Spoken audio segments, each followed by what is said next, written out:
سلام آقا، چطورین؟ بچه این اولین ویدیوی کانال یوتیوب ماه.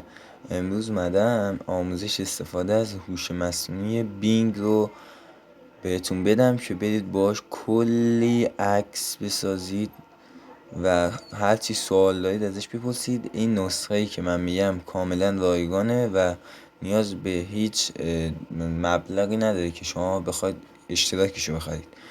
بینگ رو سرچ میکنید در گوگل. حالا من برنامه‌شم نصب دارم، بینگو باز میکنم و همینجا ازش یه سوال میپرسم، میگم سلام.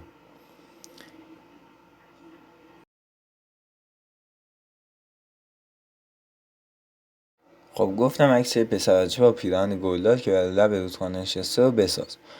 برای اینکه شما ازش عکس بخواید اول باید بگید عکس یه چیزی و آخرش هم برامون بساز. خب این الان میگه در حال ایجاد آن هستم. صبر میکنیم تا ایجاد کنه.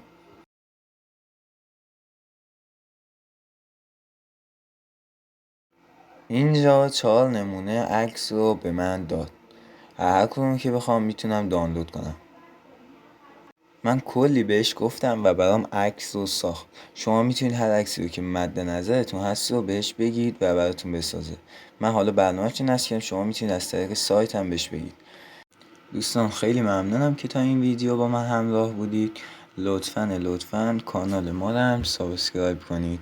خیلی به من انرژی میدید. انشالله ویدیوهای بعدی پر انرژی تر و با آموزش‌های بیشتر در خدمت شما خواهیم بود. خیلی ممنون که حمایت میکنید. خدا نگهدار.